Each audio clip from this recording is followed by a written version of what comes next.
Hello everyone, ఇదైతే Sunday evening vlog అనమాట. So chicken sambar ఒక యూనిక్ చపాతీ రెసిపీ చేశాను. అండ్ ఆల్సో చపాతీ చాలా బాగుంది, డెలిషియస్గా కలర్ఫుల్గా కూడా ఉంది చూడండి. ఈ రెసిపీకి అయితే ముందుగా నేను ఒక బంచ్ ఆఫ్ కొత్తిమీర, ఒక బంచ్ ఆఫ్ పుదీనా కట్ చేసుకున్నాను. ఇలా కచ్చాపచ్చాగా కట్ చేసుకుంటే సరిపోతుంది, మిక్సీ పట్టుకోవాల్సిన అవసరం లేదు. అప్పుడైతే ఏం తినడానికి ఏం అంత టేస్ట్ అనిపించదు. ఇలా కట్ చేసి ట్రై చేయండి. సో కొంచెం లైట్గా ఉప్పు వేసుకున్నాను. సో ముందుగా ఈ రెండు కలిసినట్లు బాగా కలుపుకోవాలి. నేను ఆయిల్ అంతా ఏం వేయట్లేదు, మీకు నచ్చితే యాడ్ చేసుకోండి. ఇప్పుడు కొద్ది కొద్దిగా వాటర్ పోసుకుంటూ కలిపేసుకోవాలి. ఇదేమో తెల్ల గోధుమ పిండి అంట, షాప్లో వాళ్ళు ఇచ్చినారు, బాగుంటుందనేసి. టేస్ట్ అయితే ఏం బాగుంది, బట్ నాకు డిఫరెన్స్ ఏం తెలీదు మామూలు గోధుమ పిండికి దీనికి, ఎందుకు ఇది వైట్ ఉందనేసి. మీకు తెలిస్తే కామెంట్లో చెప్పండి. సో చాలాసేపు ఒత్తుకునేసి రెస్ట్ ఇచ్చేసామంటే సరిపోతుంది. సో ఇప్పుడు అది రెస్ట్లో ఉంది కదా, మనం ఇప్పుడు చికెన్ రెసిపీ స్టార్ట్ చేసేద్దాము. సో ఫస్ట్ ఇలా చికెన్ అంతా నీట్గా వాష్ చేసుకుంటాం కదా, కవర్స్ తెస్తాం కదా, దాన్ని ఇలా వాష్ చేసేసి గోడకు అతికిచ్చేసామంటే డస్ట్బిన్లో వేసిన తర్వాత ఇప్పుడు వన్ హోల్ నైట్ ఉంటుంది కదా, ఏం స్మెల్ బయట రాకుండా నీట్గా ఉంటుంది. సో ఇప్పుడు కడాయిలో చేస్తున్నాను, మట్టి కడాయిలో. చికెన్ అంతా కొంచెం ఫ్రై అయిన తర్వాత, ఇది చాలా టైం పడుతుంది, నేను ఇది వరకే చెప్పాను కదా, మట్టి కడాయిలో సిమ్లో చేస్తాం కాబట్టి చాలా ఎక్కువ టైం పడుతుంది. ఉప్పు పసుపు వేసుకుని ఫ్రై చేసేకి పెట్టేసి నేను బట్టలు ఐరన్ చేసేద్దాము అనేసి వచ్చేసాను. మా అబ్బాయిది మళ్ళీ మా ఆయనది. ఇంకా నెక్స్ట్ డే అంటే వర్కింగ్ డే కదా, సో ఇప్పుడు చేసి పెట్టేసుకున్నానంటే నాకు చాలా టైం ఉంటుంది మార్నింగ్ చేసుకోవడానికి. అంత ఆరాంగా హడావిడి లేకుండా చేసుకోవచ్చు. లేదంటే అంతా రెడీ అవ్వాలి, అది చేయాలి అని హడావిడి ఎక్కువ ఉంటుంది. కాబట్టి కొన్ని పనులంతా ఇలా ఈవినింగ్లోనే చేసి పెట్టేసుకుంటాను. సో అప్పుడైతే ఆరాం ఉంటుంది కదా. ఇంకైతే ఎవ్రీ వీక్ ఇలానే ఉంటుంది అని చెప్పలేను, అది వర్క్ ఫ్లో బట్టి ఉంటుందన్నమాట. సో ఈ వీక్ అయితే నాకు ఇలా నడుస్తోంది. సో మార్నింగ్లో ఈ ఐరన్ చేయడానికే నియర్లీ 15 మినిట్స్ పడుతుంది కదా, ఆ 15 మినిట్స్ నేను ఇప్పుడు ఆ చికెన్ వేయించే లోపల నేను ఇక్కడ చేసేసుకున్నాను. 2 పనులు అయిపోయింది చూడండి. ఇంకా మార్నింగ్ లేవగానే సాక్స్ ఏది, షూ ఏది అని వెతుక్కునే అవసరం లేకుండా ఇలా ఐరన్ చేస్తాను కదా, అంతా ఒకే చోట పెట్టేసుకుంటాను. సో ఏదేది ఇంపార్టెంట్ ఉంటుందో అదంతా. సో ఇక్కడ మన ఈ బట్టలు ఐరన్ అయ్యే లోపల చికెన్ అంతా ఫ్రై అవుతూ ఉంటుంది. టైం అయితే ఈక్వల్గా బ్యాలెన్స్ అయిపోయింది ఇక్కడ.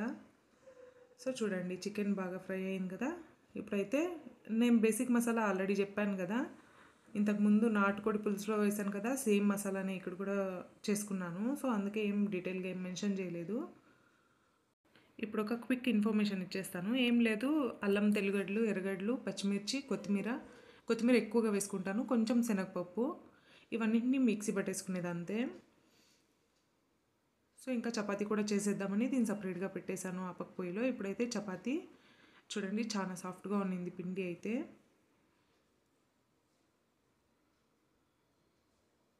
చాలా కలర్ఫుల్గా ఉన్నింది, చాలా టేస్టీగా ఉన్నింది. డెఫినెట్గా ట్రై చేయమని చెప్తాను. మా అబ్బాయి అయితే మండే రోజు స్కూల్కి కూడా ఇదే కావాలని ముందుగానే చెప్పేశాడు. సో లంచ్ బాక్స్ రెసిపీ కూడా ఇదే అనమాట. సో పిండి అయితే ఎక్కువే కలిపాను కాబట్టి ఇంకా మళ్ళీ కలపాల్సిన అవసరం కూడా ఏం లేదు. చపాతీలు అయితే నీట్గా వస్తున్నాయి, చాలా సాఫ్ట్గా కూడా ఉన్నింది. మాకైతే నేను ఆయిల్ ఘీ ఏది వేసుకోను, ప్లెయిన్గా అలానే కాల్చేస్తాను రోటీలాగా. ఇక్కడ పక్కన చికెన్ చూస్తుంటే ఉడుకుతూ ఉంది. సో ఒకసారి కలిపేద్దామనేసి కలుపుతున్నాను. మసాలా అంతా బాగా పడుతూ ఉంది. సో ఇక్కడ ఇది మా అబ్బాయికి చేశానన్నమాట, అందుకే ఎక్కువ ఘీ వేస్తున్నాను.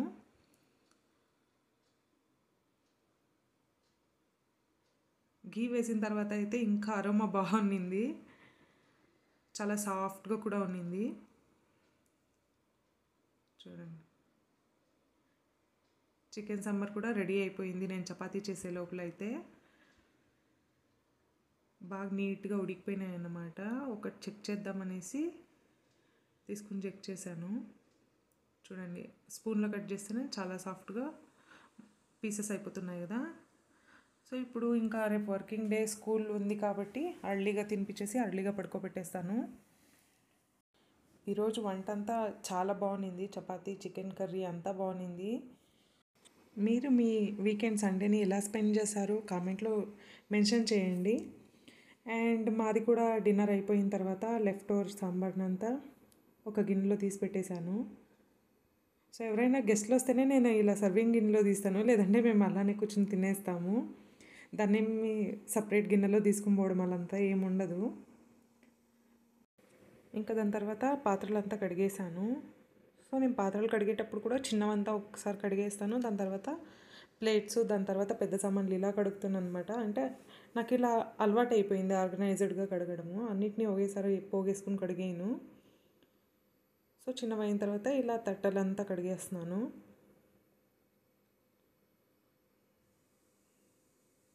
నేను ఇప్పుడు కడిగి పెట్టేశానంటే ఇంకా మళ్ళీ తీసి దాని ప్లేస్లో ఆర్గనైజ్ చేయను. మార్నింగ్ ఒకేసారి ఆర్గనైజ్ చేస్తాను అనమాట.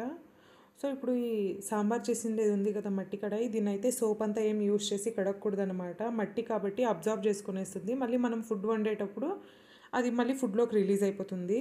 సో అందుకనేసి మనం దీన్ని ఎప్పుడు సోప్ వేసి కడుక్కోకూడదు. ఇంకా టెంకాయ నారు ఉంటుంది కదా, టెంకాయ జుట్టుది, దాంతో వాష్ చేస్తే ఇంకా బాగుంటుంది. సో ఇలా వాష్ చేసిన తర్వాత ఎండలో కొంచెం పెట్టేసామంటే ఇంకంతే, నెక్స్ట్ యూజ్కి రెడీ అనమాట. ఇంకా సామాన్లంతా కడిగేసి గ్యాస్ అంతా వాష్ చేసేస్తున్నాను. సో గ్యాస్ అంతా నీట్గా కడిగేసిన తర్వాత ఇంకా ఆరాంగా పడుకునేకైతుంది, లేదంటే అసలు నిద్ర రాదు పెండింగ్ వర్క్ ఉంది అనేసి. సో నేను ఎవ్రీడే నైట్ ఇలా సోప్ వేసే కడిగేస్తాను అనమాట. అప్పుడైతే నీట్గా చాలా బాగుంటుంది, పొద్దున్నే లేసి వచ్చి చూడడానికి కూడా. మీరు ఈ వీడియో ఇక్కడ దాకా చూసారంటే వీడియో నచ్చింది అని అనుకుంటున్నాను. సో మీకు కనుక నచ్చితే లైక్ చేయండి అండ్ ఛానల్కి సబ్స్క్రైబ్ చేయండి. And thank you so much for watching.